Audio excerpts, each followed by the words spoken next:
amigos, sejam bem-vindos a mais um vídeo no canal Poptopia. Hoje é dia de começar a nossa maratona anual de gibis de banca, o gibizinho que faz a gente ser feliz. Acabei de voltar da banca e já li a saga dos X-Men número 7, hora de conferir os detalhes dessa belíssima edição. Aliás, hoje é dia 7 de janeiro, dia do leitor, e essa HQ é um presente especial para você que gosta de ler uma baita da história de quadrinho. Vou falar um pouquinho mais sobre isso depois da vinheta.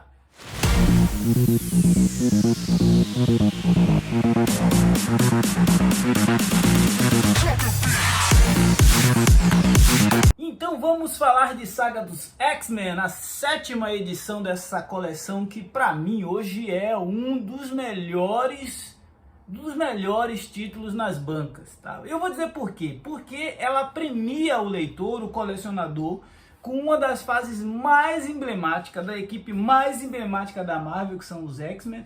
E eu diria que aqui a gente tem Chris Claremont, um dos maiores escritores de história em quadrinhos de todos os tempos, em aquela que seria a sua maturidade como escritor. Essa edição, ela tem 144 páginas com capa cartão e o preço de capa é R$ 36,90. Neste volume estamos reunidos Uncanny X-Men 192 e 191 e 192, X-Men anual número 8, e tem uma parte de Bizarre Adventures número 27 e Marvel Fanfare número 40. É um mix, mas é um mix de altíssima qualidade. A começar pela história que continua mostrando o ataque de Kulangat a Nova York e como ele transformou a realidade do universo 616 em uma versão distorcida da Idade Média, do período medieval. Aqui a gente tem Chris Claremont, né, e John Romita Jr. fazendo uma releitura do que poderia ser um universo Marvel um tanto quanto a moda ali do século XIV, século XIII, sei lá, num período medieval. E aí ele faz uma mistura de elementos, né, que são os elementos mágicos até da era iboriana, do Conan, com as coisas os personagens mais modernos da Marvel, a ponto da gente ver Vingadores, X-Men, Novos Mutantes, o Homem-Aranha, envolvidos em uma batalha sangrenta. E essa batalha provocada aí pelos poderes do Kulangat, ela não tem concessões não. A capa desse gibi, inclusive, já entrega uma das batalhas mais interessantes que a gente vê nessa HQ, que é a do Visão contra o Colossus. É muito legal, é uma história que ela está até à frente do que era produzido no seu tempo, e isso mostra o quanto o Chris Claremont ele tinha versatilidade para escrever, né? A Vampira, o Colossus, o Noturno, eles estão claramente muito mais bem representados aqui do que os personagens dos Vingadores, obviamente, porque eram personagens que o Chris vinha escrevendo e desenvolvendo há muito mais tempo. Dito isso a respeito da principal história, a gente tem aí as histórias complementares dessa edição, e uma delas é uma história chamada Me Mostra o Caminho de Casa. Uma história, uma HQ estrelada pelo Noturno, que vai ter aí uma minissérie nos próximos volumes de Saga dos X-Men, se eu não me engano já é no volume 9, e ele tem essa história dividida com outro teleportador, que é o Vanish, né? E o Vanish é um desses personagens tão antigos na Casa das Ideias, tão antigo dentro do universo Marvel, que às vezes a gente esquece que ele já está aí há tanto tempo. Eu particularmente, às vezes ele aparece, às vezes ele some, ele já foi integrante da X-Force, por exemplo, e é um teleportador extremamente poderoso. Aqui eles são teletransportados para uma dimensão onde existem poucos homens, e ele é escolhido para ser o líder, deus, rei de uma das tribos e o Noturno da outra, e eles dois são envolvidos em uma trama mais cheia de detalhes, e toda a história ela se passa em preto e branco, um HQ completamente diferente daquilo que a gente está acostumado na franquia X, e que tem uma dosezinha ali de humor até, e que casa muito bem com a dinâmica aqui da narrativa, né? Eu gostei, era uma história que eu não conhecia, e é muito bom você ver como esses personagens aquela velha fala de que não existe personagem ruim, existe personagem mal utilizado, mal escrito. Uma outra história remete aí à morte e ressurreição da Fênix. É a história que justamente de Marvel Bizarre Adventures.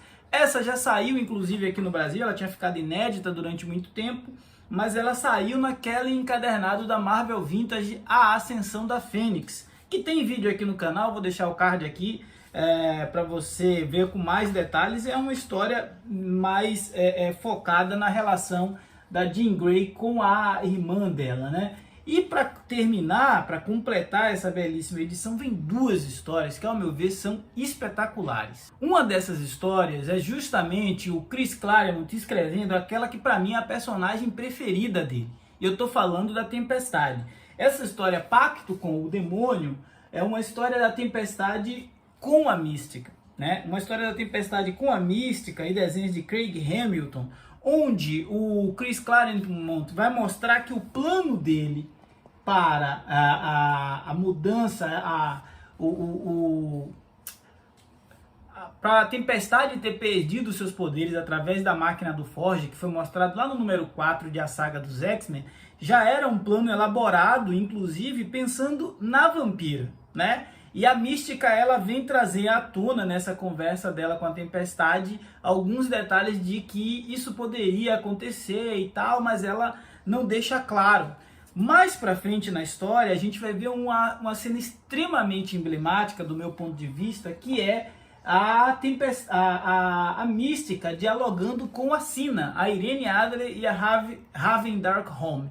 Elas conversam, a Sina fala para a Mística que ela sabe o que vai acontecer, mas que ela tomou ali uma decisão, que foi colocar a Mística a par daquilo para que elas protegessem juntas a vampira. Uma questão familiar, mas uma questão também que mostrava o quanto o Chris Claremont estava adiante nessa fase, porque ele estava escrevendo um casal de duas mães cuidando da sua filha e usou todo um artifício para ficar aquilo ali subentendido. No final, a Mística se transforma em um homem, toma a Sina pelas mãos e as duas saem dançando. É poesia pura, é metalinguagem e as diversas camadas de uma narrativa muito rica, muito interessante.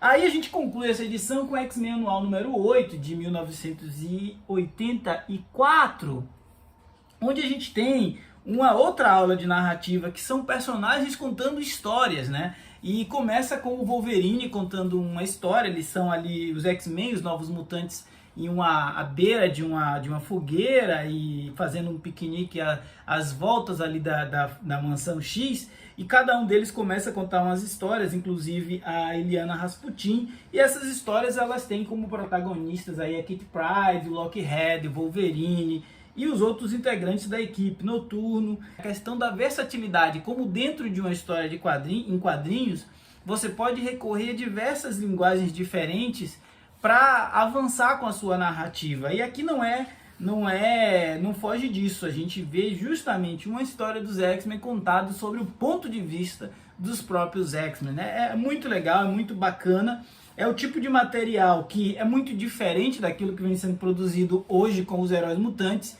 E eu entendo o porquê muita gente gosta mais do material clássico do que do material recente. No entanto, eu gosto dos dois. E por isso eu acho que tanto X-Men do Chris Claremont e da saga dos X-Men, quanto os novos X-Men agora do Kieran Gillen, mas a fase ainda de Krakoa, criada pelo Jonathan Hickman, tem o seu valor e merecem aí estarem sempre entre as nossas leituras. Esse foi o Poptopia de hoje. Se você não for inscrito, se inscreva, ajude esse canal a crescer e ganhar relevância nesta concorrida plataforma. Afinal, falar de gibi é sempre bom. Forte abraço e até a próxima.